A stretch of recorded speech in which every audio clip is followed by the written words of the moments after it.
Assalamualaikum warahmatullahi wabarakatuh. Perkenalkan, nama saya Ibu Desi Dwi Sriwati. Saya adalah guru di SMA Muhammadiyah 3 Tulangan. Pada kesempatan kali ini, saya akan memaparkan materi tentang kurikulum 2013. Sebelum kita berbicara tentang kurikulum 2013, tentunya kita harus tahu atau paham tentang yang namanya kurikulum. Berdasarkan Undang-Undang Nomor 20 Tahun 2003, kurikulum adalah seperangkat rencana dan pengaturan mengenai tujuan, isi dan bahan pelajaran, serta cara yang digunakan sebagai pedoman penyelenggaraan kegiatan pembelajaran untuk mencapai tujuan pendidikan tertentu. Jadi, di dalam kurikulum nanti bertujuan adalah memunculkan kompetensi, kemudian isi dan bahannya berupa materi pelajaran, kemudian caranya berupa prosesnya, kemudian yang terakhir adalah pengaturannya, yaitu untuk penilaiannya. Jadi ada penilaian hasil raport dan sebagainya. Apa sih hal yang ingin dicapai kurikulum? Yang pertama adalah karakter. Karakter itu menjawab apa? Bagaimana menghadapi lingkungan yang terus berubah. Kemudian yang kedua adalah kompetensi. Kompetensi bagaimana mengatasi tantangan yang kompleks. Yang terakhir adalah literasi, yaitu bagaimana menerapkan keterampilan inti untuk kehidupan sehari-hari. Perubahan paradigma kurikulum 2013. Kurikulum 2013 merupakan sebuah pembelajaran yang menekankan pada aspek afektif atau perubahan perilaku.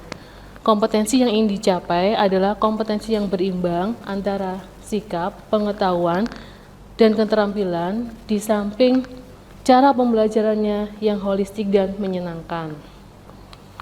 Jadi, sebelum kita mengetahui bahwa kurikulum 2013 itu ada, sebelumnya yaitu adalah KTSP 2006, di mana kurikulum tingkat satuan pendidikan 2006 ada beberapa kondisi. Yang pertama, kompetensi, sikap, pengetahuan dan keterampilan belum secara jelas diurai.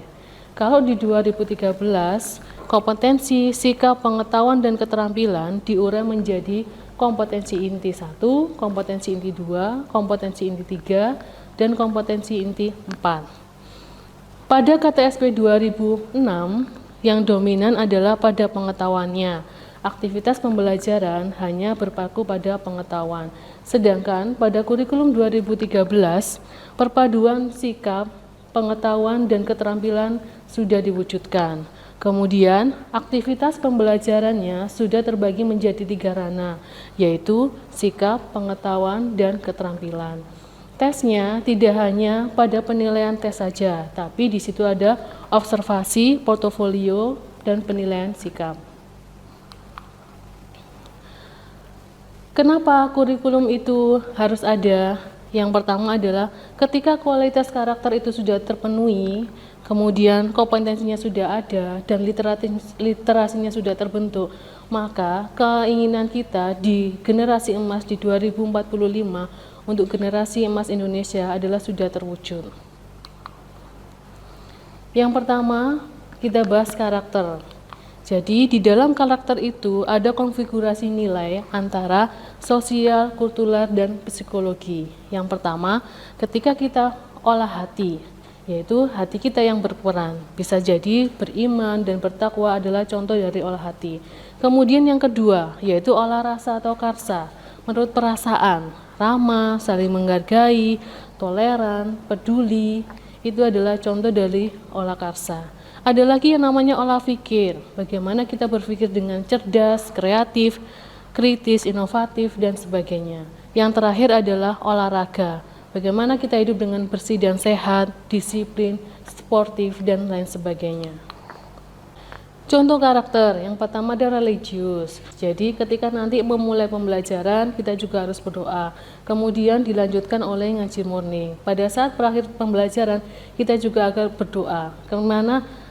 Agar ilmu kita bermanfaat. Kemudian yang kedua adalah jujur.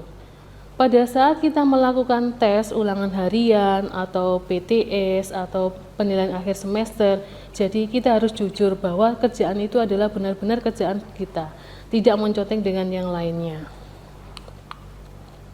Sistem penguatan pendidikan karakter. Jadi, kalau di situ ada input, proses, dan outputnya. Yang pertama adalah input, pengintegrasian tripusat pendidikan, yaitu masyarakat, sekolah, dan orang tua, kemudian digabungkan dengan intrakurikuler, kokurikuler, ekstrakurikuler, dan hidden core di sekolah. Untuk intrakurikuler, jadi semua mata pelajaran, kemudian kokurikulernya, bisa studi atau kunjungan lapangan, karya wisata, sanggar seni, dan lain-lainnya. Kemudian untuk ekstrakurikulernya, pramuka, paskibraka, PMR atau palang merah remaja, dan olahraga. Kemudian yang terakhir adalah hidden core, di mana nanti ada upacara bendera, lagu nasional yang membentuk bahwa nanti peserta didik itu punya semangat kebangsaan. Yang kedua adalah literasi. Literasi yang pertama, komponen literasi yaitu literasi dasar, kemampuan mendengarkan, berbicara, membaca, menulis, dan menghitung, pemahaman dan pengambilan keputusan pribadi. Literasi yang kedua yaitu literasi media, yaitu kemampuan pemahaman, cara membedakan bacaan fiksi dan non-fiksi. Yang ketiga adalah literasi teknologi. Yang pertama, kemampuan memahami kelengkapan teknologi seperti peranti keras atau hardware, peranti lunak, software, dan lain sebagainya. Yang kedua, kemampuan dalam memahami teknologi untuk mencetak. Yang ketiga, kemampuan menggunakan komputer yang di dalamnya mencakup menghidupkan dan mematikan komputer. Keempat, pemahaman yang baik dalam mengolah informasi yang dibutuhkan masyarakat. Literasi visual, yaitu kemampuan memanfaatkan materi visual dan audiovisual secara kritis dan bermartabat. Setelah kita belajar literasi, yang terakhir adalah belajar tentang kompetensi. Kompetensi yang pertama adalah kompetensi sikap. Di situ ada beberapa tingkatan sikap, yaitu yang pertama menerima sikap, kedua menanggapi nilai, yang ketiga menghargai nilai, yang keempat menggayati nilai, dan yang terakhir adalah mengamalkan nilai. Jadi contohnya, ketika menerima nilai hanya bisa memilih atau mendengar. Kalau menanggapi nilai sudah menjawab, membantu, mengajukan. Untuk yang menghargai nilai, mengasumsikan, meyakini, dan seterusnya. Kalau menggayati nilai, menganut, mengubah, dan seterusnya. Mengamalkan nilai, mengubah perilaku, berakhlak mulia, dan seterusnya. Kemudian setelah ada kompetensi sikap, kita juga harus tahu yang namanya kompetensi pengetahuan. Yang pertama adalah dimensi pengetahuannya, yaitu pengetahuan faktual. Contohnya, pengetahuan tentang terminologi, pengetahuan tentang detail-detail elemen yang spesifik. Yang kedua adalah pengetahuan konseptual. Jadi, contohnya, pengetahuan tentang klasifikasi dan kategori, pengetahuan tentang prinsip dan generalisasi, yang terakhir adalah pengetahuan tentang teori, model, dan struktur. Pengetahuan yang ketiga yaitu pengetahuan prosedural. Contohnya, pengetahuan tentang keterampilan dalam bidang tertentu dan algoritma, pengetahuan tentang teknik dan metode dalam bidang tertentu, pengetahuan tentang kriteria untuk menentukan kapan harus menggunakan prosedur yang tepat.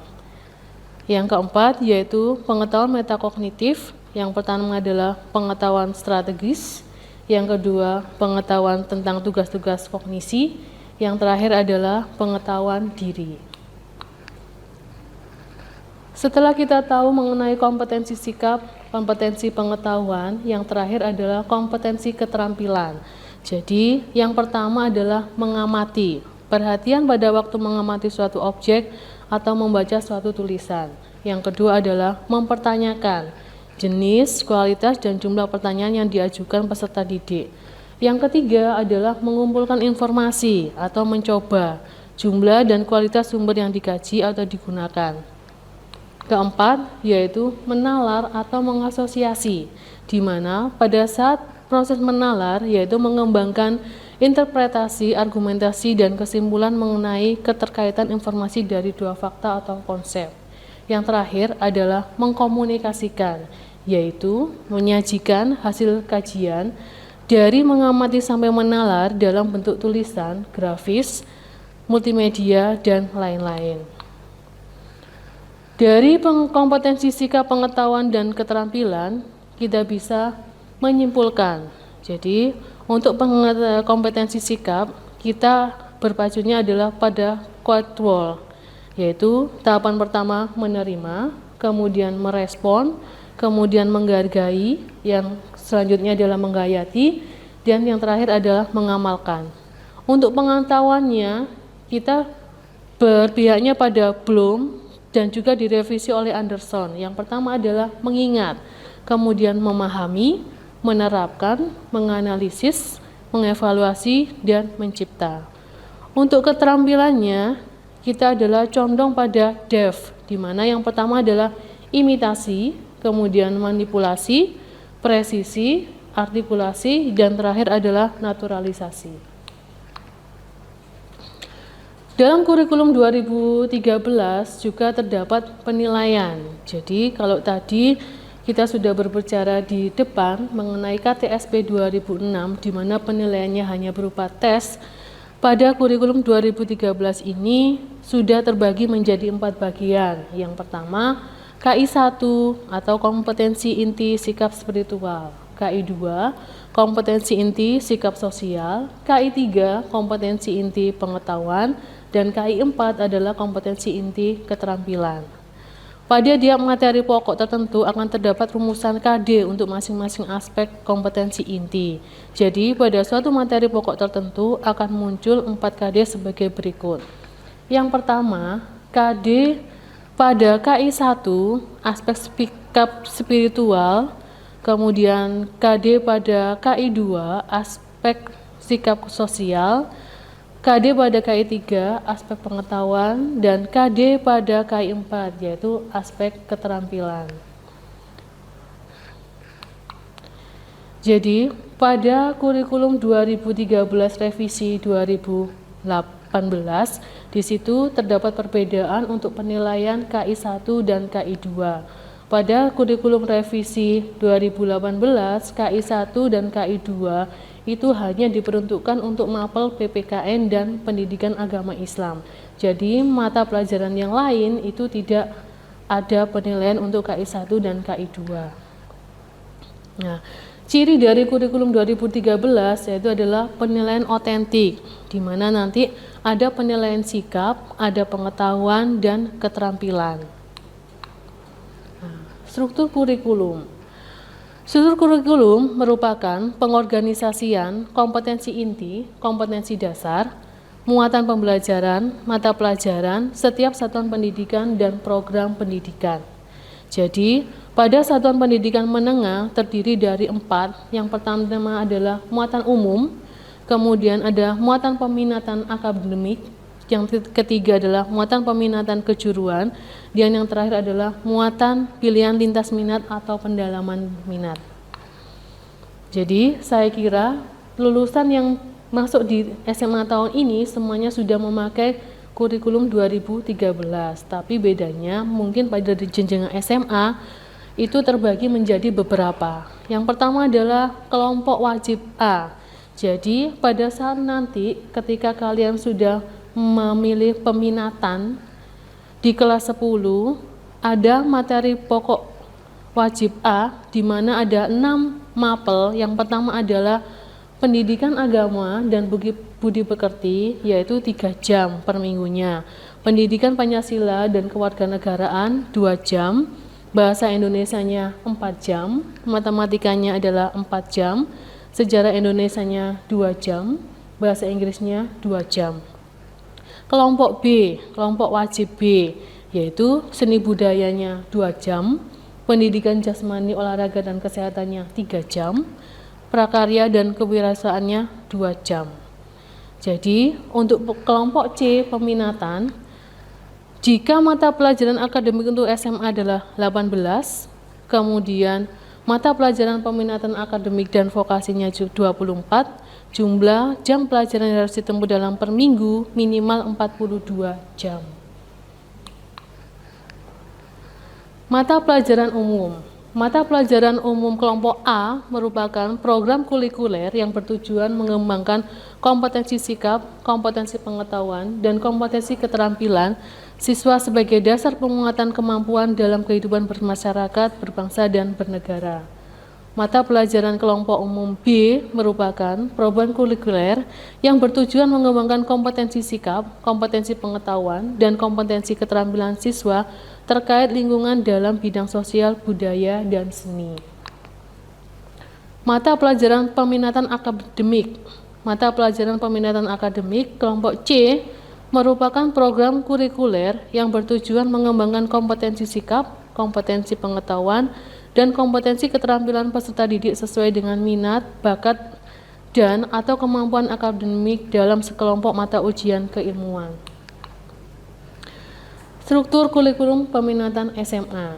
Jadi, nanti kalau anak-anak sudah mengisi angket peminatan, di situ ada 3 pilihan peminatan. Yang pertama adalah pada peminatan matematika dan ilmu alam. Apa saja yang akan dipelajari pada peminatan matematika dan ilmu alam? Yang pertama adalah matematika. Bobotnya berapa? Kalau tadi pada saat matematika wajib dia adalah 4 jam, untuk matematika peminatan cukup 3 jam per minggu. Kemudian ada lagi yang namanya biologi. Biologi juga 3 jam. Fisika juga 3 jam. Kimia 3 jam. Jadi kalau nanti memilih peminatan IPA juga harus mendapatkan 12 jam mata pelajaran peminatan. Yang kedua adalah peminatan ilmu-ilmu sosial. Yang pertama mata pelajarannya adalah geografi. Geografi akan didapatkan 3 jam per minggu. Kemudian yang kedua adalah sejarah. Beda dengan sejarah umum di kelompok wajib A. Nah, di sini sudah masuk ke peminatannya selama 3 jam. Kemudian yang ketiga adalah sosiologi dan antropologi, itu juga 3 jam. Yang terakhir yaitu ekonomi sebanyak 3 jam. Sekolah kita selain memiliki peminatan IPA, juga IPS. Yang terakhir adalah peminatan ilmu bahasa dan budaya. Jadi, pada saat peminatan ilmu bahasa dan budaya, mata pelajaran yang akan diperoleh yang pertama adalah Bahasa dan Sastra Indonesia sebanyak 3 jam. Yang kedua, Bahasa dan Sastra Inggris 3 jam. Bahasa dan Sastra Asing lainnya 3 jam. Yang terakhir adalah Antropologi 3 jam.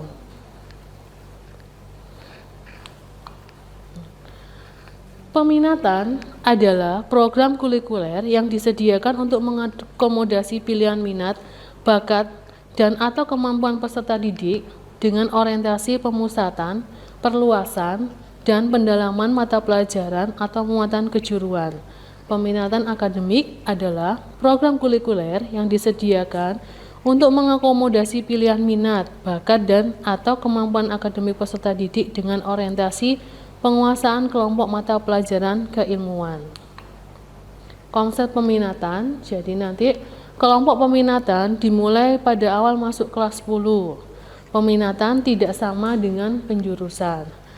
Kemudian guru BK atau konselor sebagai pendidik yang bertugas membantu peserta didik mencapai perkembangan yang optimal dipandang mempunyai tanggung jawab yang lebih terhadap peminatan terhadap peserta didik. Mekanisme dan prosedur peminatannya. Yang pertama, setelah mempertimbangkan daya tampung sekolah, maka mekanisme dan prosedur peminatan dilakukan sebagai berikut. Hari pertama, masuk sekolah, guru BK memandu siswa untuk mengisi formulir yang akan dikonsultasikan dengan orang tua. Sekolah melakukan pengolahan data nilai dan minat siswa. Kemudian, sekolah melakukan pengolahan hasil dari tes psikologi. Dari ketiga hasil nanti akan disimpulkan dalam satu kesimpulan, yaitu anak-anak ini masuk di peminatan yang mana? Apakah dia masuk di matematika dan ilmu alam? Apakah dia masuk di ilmu sosial? Ataukah masuk di bahasanya? Jadi, kurikulum SMA dirancang untuk memberikan kesempatan kepada siswa belajar berdasarkan minat mereka. Struktur kurikulum memperkenalkan siswa melakukan pilihan dalam bentuk pilihan peminatan dan pilihan mata pelajaran lintas minat atau pendalaman minat. Dengan demikian, peminatan adalah suatu keputusan yang dilakukan siswa untuk memilih kelompok mata pelajaran sesuai minat, bakat, dan kemampuan selama mengikuti pelajaran di SMA. Pemilihan peminatan dilakukan atas dasar kebutuhan untuk melanjutkan ke perguruan tinggi. Pengertian lintas minat. Jadi, lintas minat adalah program kurikuler yang disediakan untuk mengakomodasi perluasan pilihan minat, bakat, dan atau kemampuan akademik peserta didik dengan orientasi penguasaan kelompok mata pelajaran keilmuan di luar pilihan minat. Jadi, kalau misalkan nanti kalian itu masuk di kelompok IPA, peminatan IPA, boleh lintas minatnya adalah memilih kelompok peminatan sosial atau bahasa. Begitu juga ketika kalian nanti adalah peminatannya milihnya itu di kelompok sosial, berarti kalian boleh memilih salah satu pelajaran mata peminatan di IPA atau di bahasa. Sama untuk bahasa, jadi ketika nanti kalian sudah memilih peminatan bahasa, kalian boleh memilih satu mata pelajaran minat IPA atau sosialnya. Pengertian pendalaman minat. Pendalaman minat adalah program kurikuler yang disediakan untuk mengakomodasi pendalaman pilihan minat akademik siswa dengan orientasi pendalaman kelompok mata pelajaran keilmuan dalam lingkup pilihan minat. Jadi untuk pendalaman minat ini sekolah kita belum melakukan. Kenapa? Karena biasanya untuk pendalaman minat itu adalah berhubungan dengan universitas. Jadi biasanya ada dosen-dosen universitas yang datang ke sekolah kita untuk memberikan materi pendalaman minat. Demikianlah materi kurikulum 2013 dari saya. Saya akhiri. Assalamualaikum warahmatullahi wabarakatuh.